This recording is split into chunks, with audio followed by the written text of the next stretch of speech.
I decided to make a series about words, symbols in general, or what is called semiology or semiotics. Some would say I am obsessed with the topic.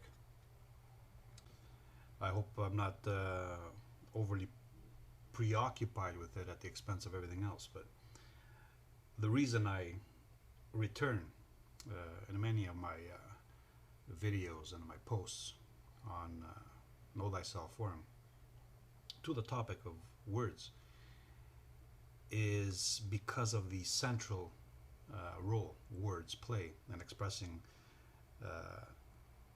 human ideas, human feelings, sensations, which is an integral part of philosophy, of thinking, of perceiving the world, of understanding the world. And the second reason, the most important one, is because of the central role words play in nihilism, or what I call, what I use the word modernity to describe the recent, the most current manifestation of nihilistic thinking, of which began in Abrahamic religions, Christianity, Judaism. Actually, I should put Judaism first because that's the mother of both of the two that follow.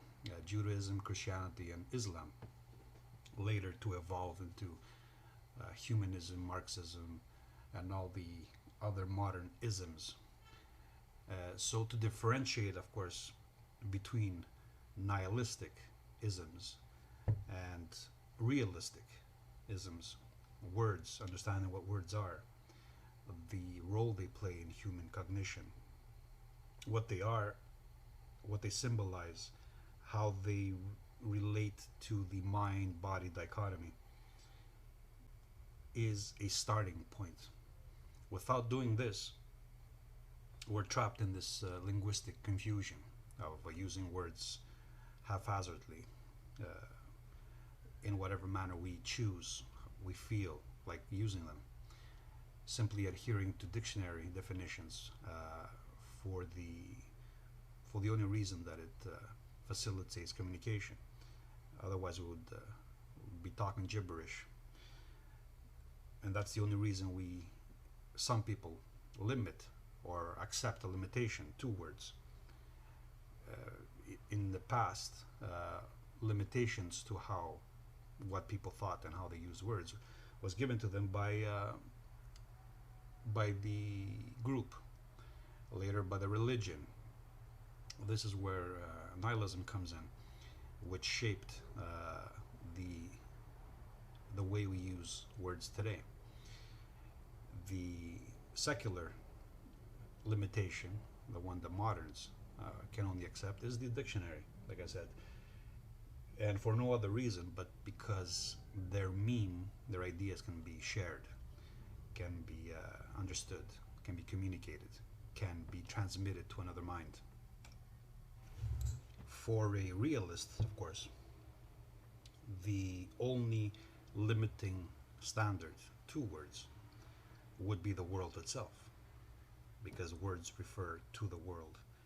We'll get to this later. So it's the world which puts a limit, the order found in the world, because order is a limitation of possibility.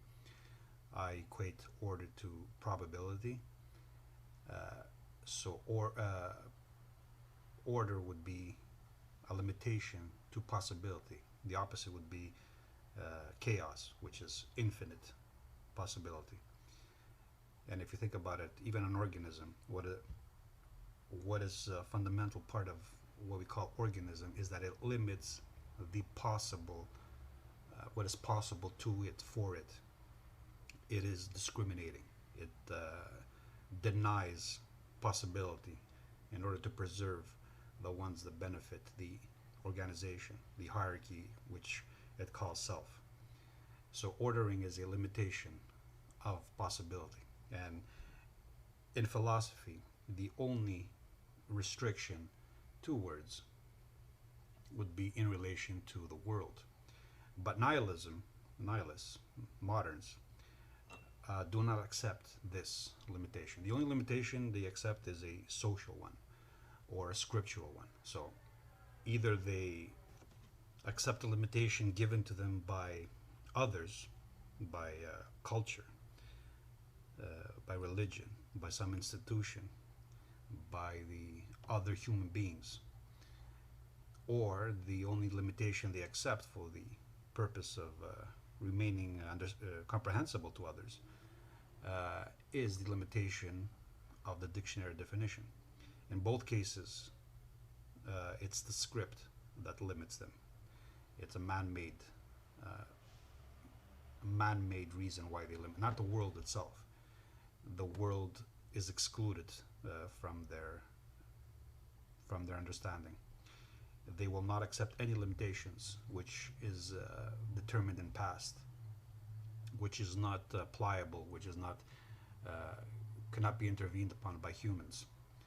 And this is why the only limitations, like I said, they accept are from the either biblical script, religious script, scripture, or dictionary definitions.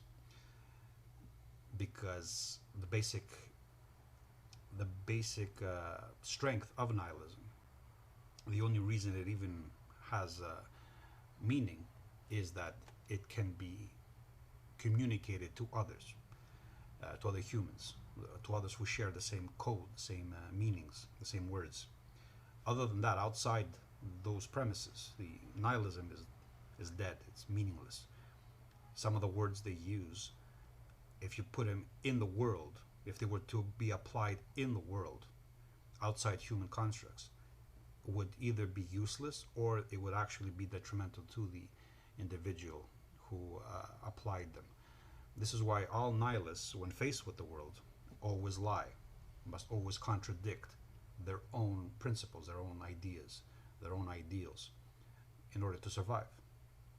So they go to nihilism to protect themselves from a world that they cannot understand or is threatening to them, but they have to contradict it when the world challenges them, when they're not protected by the social system, when there's not an intervening institution to shelter them from their own detachment from the world, from their own delusions. This is why nihilism always has to contradict its own premises. So when Christianity speaks of love, then it must kill infidels. Or when a modern says that appearances don't matter, then he or she contradicts this statement by actually only choosing a mate based on looks, or beginning by the evaluation of other using looks. Many such examples of how nihilists say one thing and then act in a way contrary to it. And there's many reasons for this, which I will not get into right now. For now, I want to stay on the idea that nihilism uses words to place a noetic wall. Like if you want to an image of it, we can use it an image from pop culture, from the movie Matrix. So in the movie Matrix, you see this code tumbling down, right?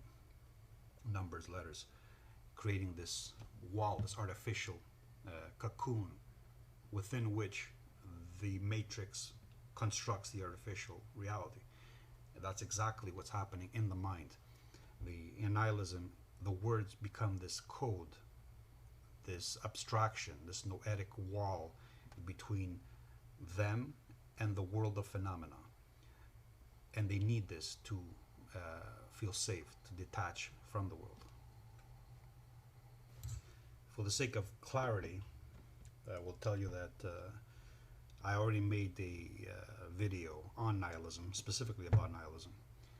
And this whole topic on words is related to another series I made, which I called The War Like No Other.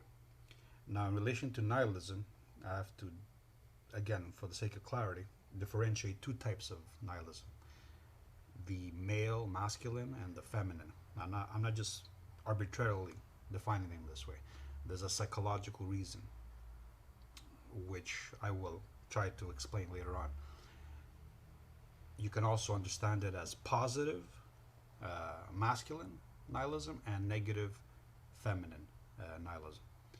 The the positive nihilism, which is what we're going to be dealing with in relation to words, is the one that constructs or literally understands words as absolutes.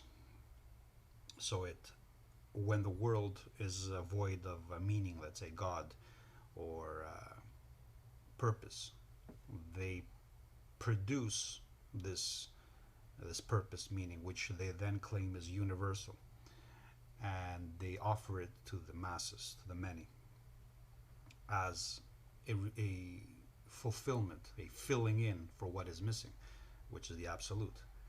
Now, this is very seductive to the masses because they cannot deal with the world without this external to them source of strength, of meaning, of purpose, because they can't pull it. They can't pull it out of themselves. They can't find meaning, purpose, justification for doing anything within themselves. They can't feel pride, ego, honor. They can't discipline themselves. They can't be good towards others, kind towards others, without this authority, without this threat, this ideal that's external to them. This is a very powerful motivation, and that's why masculine, external, fabricated, positive nihilism dominates today, and that is exactly what I call modern or modernity. It explains everything we experience in our everyday life, in our urban settings. Most of us living in urban settings. So without this external source of order, most minds awakening to their own condition would go mad. This is why this is so important topic. This is why it dominates. This is why we are now talking about it. Because they can't find order in themselves, they seek it externally. They imagine it as pre-existing them, and they assume that it's out there waiting to be discovered, waiting to save them from themselves, from their predicament, from their condition, the human condition. And of course, words symbolizing these absolutes, I will explain why later on, becomes so crucial, so important. This is why now in philosophy, words dominate as political instruments, not as tools of engaging world, but as toys or ploys for playing, to becoming cynical, remaining cynical, or as ploys to seduce, to manipulate, to create a following. Because again, nihilism without others agreeing, without participating in their common shared delusion, is meaningless. It has no application outside human minds. So of course it needs other human minds to become participants, to reinforce whatever constructs they create to preserve themselves, to comfort themselves. So they need others. That's the basic thing about nihilism. It needs other minds to participate, to be included. That's why it measures itself in quantities, in the amount of people who agree. So they have no other standard but that popularity. They cannot find another standard in the world because the world frightens them. They shy away from it. They reject it. They, like a vampire to garlic, they recoil when they come in contact with it. This is a survival mechanism for them. So you can't reason with this. You can only expose it for those that can understand and have a chance of understanding. So for most of them, this is not meant for the majority. I know some of these ideas will not be something they will even humor or consider seriously. They will probably laugh it away, as always happens. But that's not my problem. I don't care about that. In the modern system, of course, they're protected because stupidity is protected, and in human artificial systems based on nihilism. They, as you all know, stupidity is protected from itself in our modern world. So it doesn't matter how stupid, how many mistakes you make, how many errors in judgment you make. There's always a law, an institution, a rule that prevents others from exploiting this, or that prevents you from suffering the full breadth, the full consequences of your own mistakes.